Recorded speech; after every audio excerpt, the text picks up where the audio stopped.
पूजनीय दादाजी कहते हैं कि हर एक के जीवन में सुख और दुख ये आता ही है। तो ये जो सुख और दुख है,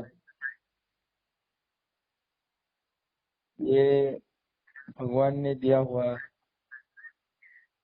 प्रसाद है। तो ये खाने में तो दिया है सुख और दुख, ये तो खाना ही पड़ने वाला है। तो फिर रोकर क्यों खाए? अगर दुख आने वाला है, अगर दुख जीवन में है ही, तो फिर रोकर क्यों सहन करे? हंसकर ही करे ना, क्योंकि वो प्रसाद है। क्योंकि प्रसाद कितना भी कड़वा हो तो भी हम खाते ही है ना। उसको हम बुरा नहीं कहते, कड़वा प्रसाद हो तो भी हम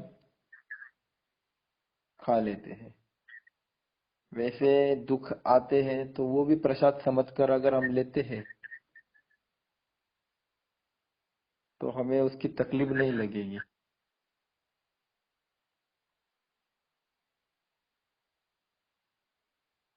दादाजी इसके बारे में एक कहानी समझाते हैं कि एक आदमी था। उसका समुंदर में इस देश से उस देश तक जाता था, व्यापार करता था। तो वो नाव में, बहुत बड़ी जहाज था उसका, उस जहाज में बहुत सारा माल रखता था। और इस जहाज से इस जगह से दूसरी जगह तक लेके जाता था। तो देश विदेश की यात्रा करता था। और माल बेचता था, पैसा कमाता था। सुखी था वो। भगवान को याद करता था।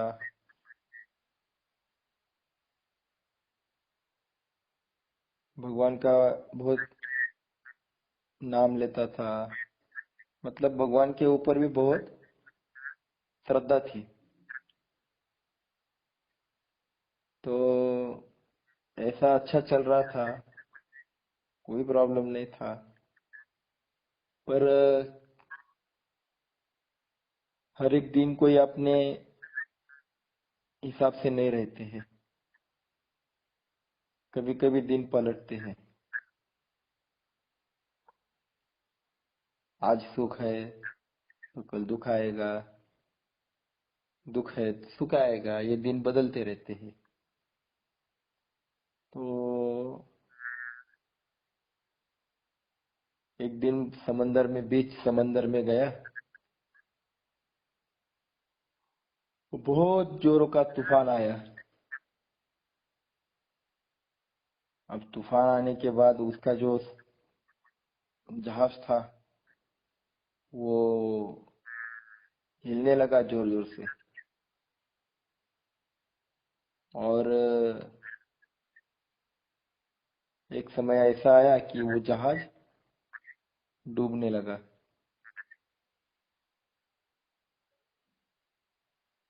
तो उसने ऐसा कुछ लकड़ी हाथ में आ गई उसके, और वो लकड़ी लेकर वो समुंदर में कूद पड़ा।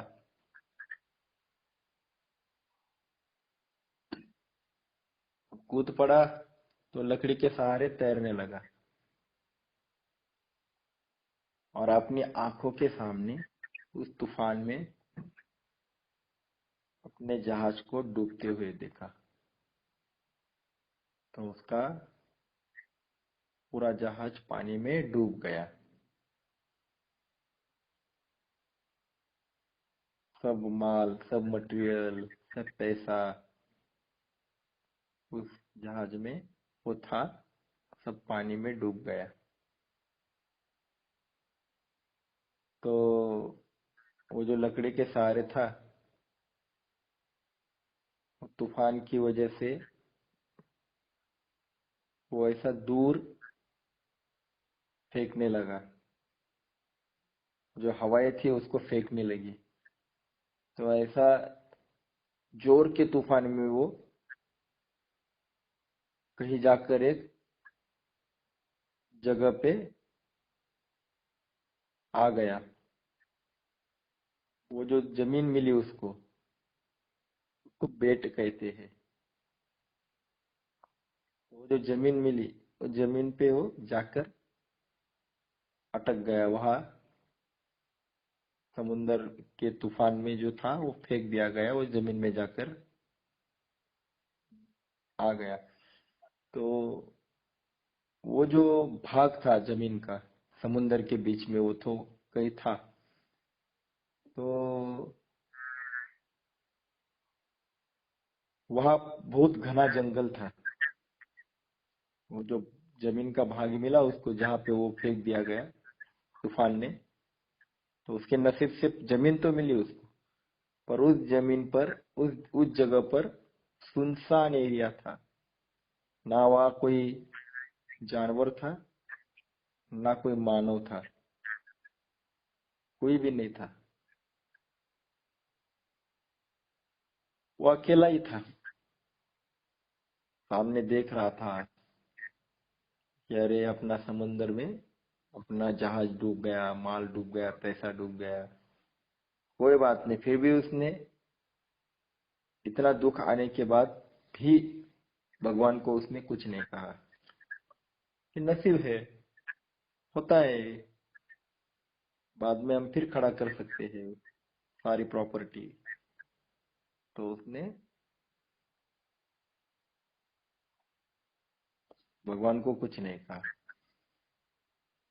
तो इधर उधर देखने लगा कुछ खाने को है क्या, कोई मिलता है क्या यहाँ, कोई है क्या यहाँ। पर ऐसी सुनसान जगह में कोई नहीं था, वो अकेला आदमी। तो थोड़ा तो डर लग गया कि अब मैं यहाँ से कैसे जाऊंगा, क्योंकि यहाँ तो कोई नहीं है। अब क्या करें, अब तो कोई चारा भी नहीं रह गया। समुद्र के बीच में फंस गए हैं, कोई नहीं है, खाने को भी कुछ नहीं। तो बोला चलो कोई बात नहीं, जो भी पत्तियां वगैरह कुछ मिलती है, थोड़े बहुत कुछ फल मिलते हैं, तो खाएंगे, गुजारा करेंगे। ऐसा वो दिन निकलता है। और वहां पे वो सब लकड़ियां इकट्ठी करके समुद्र किनारे एक छोटी सी झोपड़ी बांधता है, मतलब छोटा सा घर बांधता है। लकड़ियां वगैरह वो सब लेकर ऐसा घर बांध लेता है।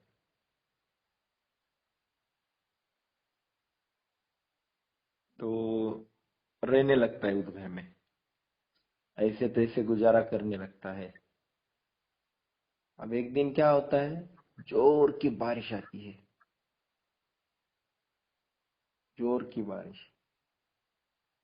और बाहर बिजली जो होती है वो कड़ा कड़ कड़ कड़ आवाज करते, वैसी यहाँ वहां गिरने लगती है। इतनी जोर की बारिश रहती है, तूफान आता है, बहुत जोर की बारिश आती है। और वो जो बिजलियां है वो जोर जोर से आवाज करती है, डराने वाली बिजलियां। रात को जो होते हैं, ये ये सुबह का समय होता है, वो बिजलियां जो होती है गिरती है। तो वो जो बिजली होती है एक, तो उसके घर पर आकर गिरती है। इतना जोर के बारिश में वो बिजली उसके घर पर आकर गिरती है। तो उसका घर जो होता है छोटा सा होता है, वो घर जलने लगता है। तो वो घर जलने लगता है तो वो घर से बाहर आता है भागते हुए, और अपना घर को जलते हुए देखता है। अब उससे रहा नहीं जाता है, अब उसके आंख में पानी आता है। इतने दिन उसने दुख सहन कर लिया, अब उसके आंख में पानी आ गया। इतने बारिश में अपना घर बिजली की वजह से जलने लग रहा है, तो उसका धुआं भी है, वो ऐसा आकाश की तरफ बहुत जोर का धुआं भी ऊपर की तरफ जाने लगता है। घर जलता है तो धुआं ऊपर तक जाता है, बहुत ऊपर तक जाता है। तो ये देखते हुए, जलता हुआ घर देखते हुए, अब वो भगवान को बोलने लगता है। बोले, भगवान, अरे मैं इतना अच्छा व्यापारी था, मेरा इतना अच्छा जहाज था, इतना माल था, पैसा था, मेरे आंखों के सामने तूने समुद्र में डुबा दिया। इतना नुकसान होने के बावजूद भी मैं तुझे एक शब्द भी नहीं बोला।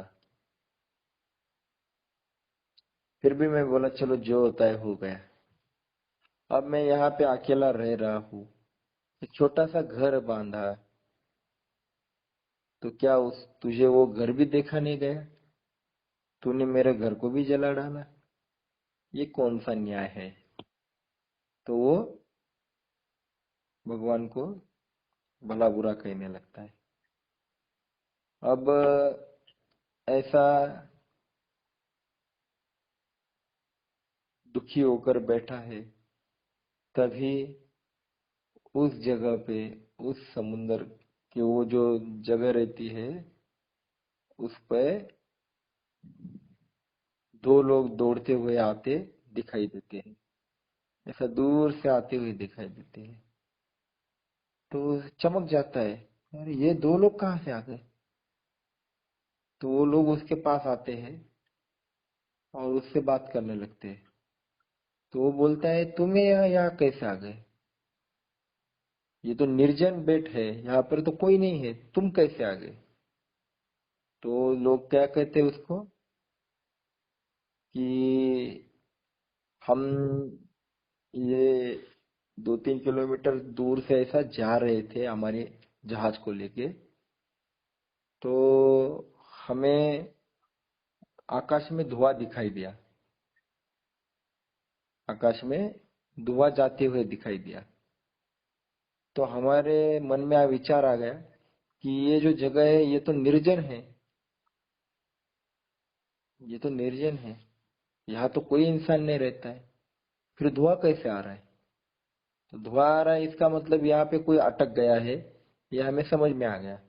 इसीलिए हमने हमारा जहाज जो है वो इस जगह पे लेके आए। तो चलो हम आपको लेने को आए हैं, कोई चिंता मत करो, चलो हमारे साथ।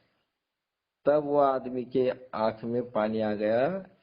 फिर उसने भगवान को बोला, भगवान, आपको हम समझ नहीं पाते हैं,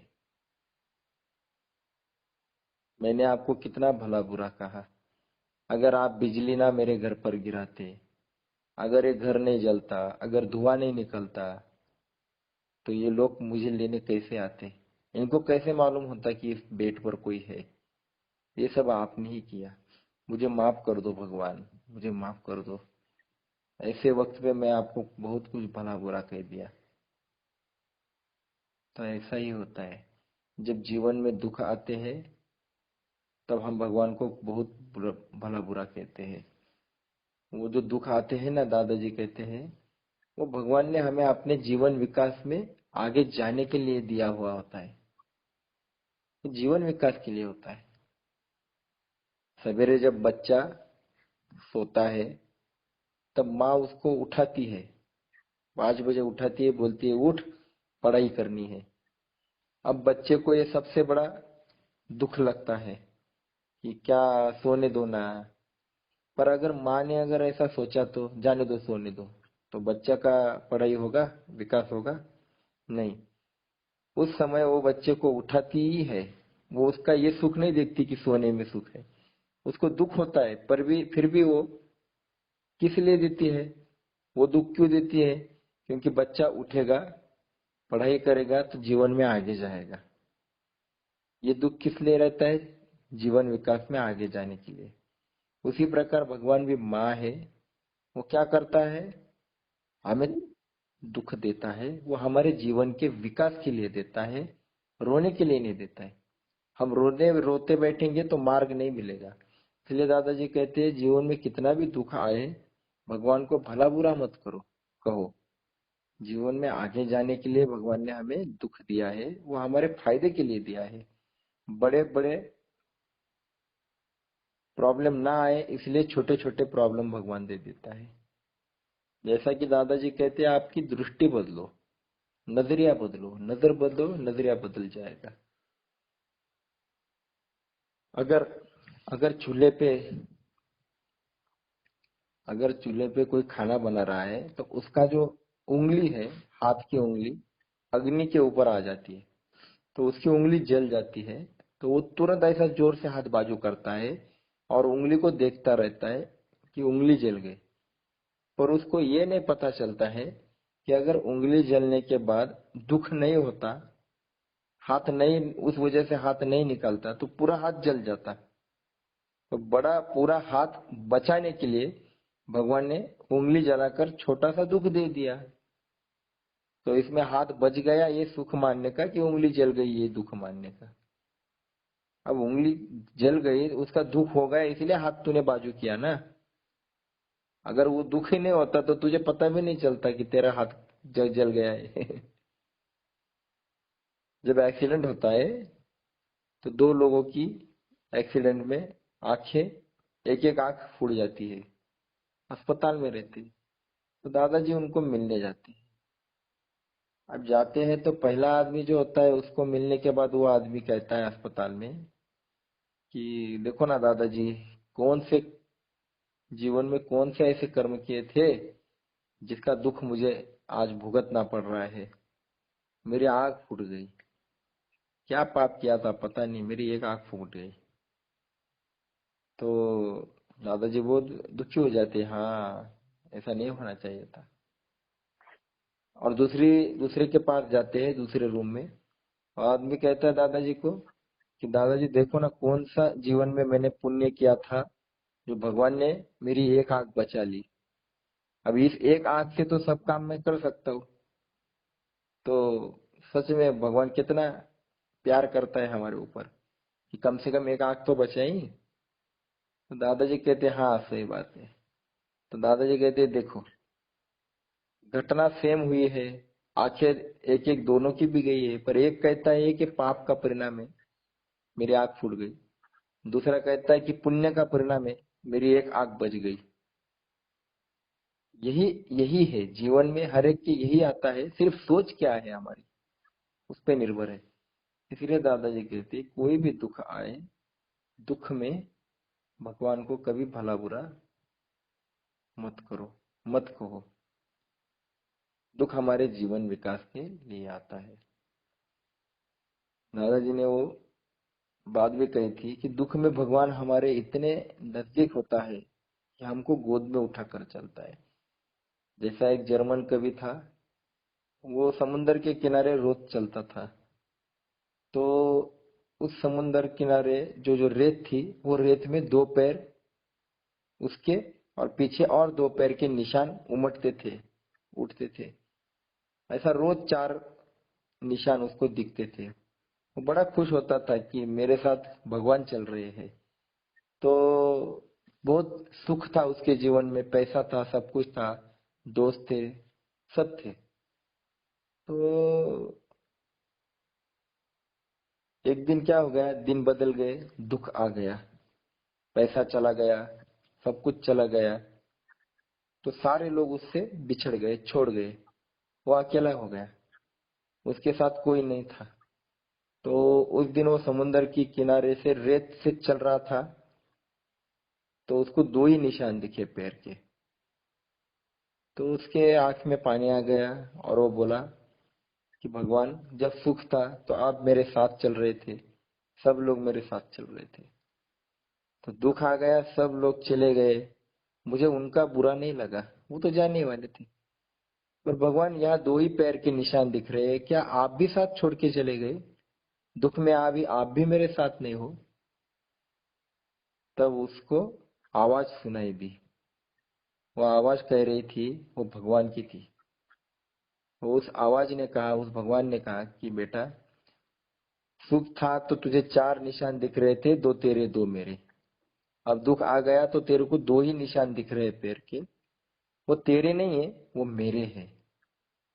और मैंने तुझे इस समय गोद में उठाया है और मैं चल रहा हूं।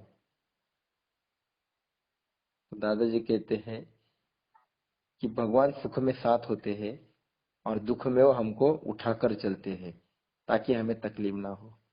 इसलिए जीवन में कभी भी कठिनाई आई, परेशानी आई, तो कभी भी चिंता मत करो, शांत रहो। उससे मार्ग निकलता है अगर शांत रहोगे तो। उसमें कभी भी भगवान को बुरा नहीं कहना, उल्टा धन्यवाद देना कि भगवान तूने मुझे अच्छाई के लिए दिया है, मेरे मुझे जीवन विकास में आगे जाने के लिए दिया है। तो दुख में कभी भी भगवान का भला बुरा नहीं कहना है।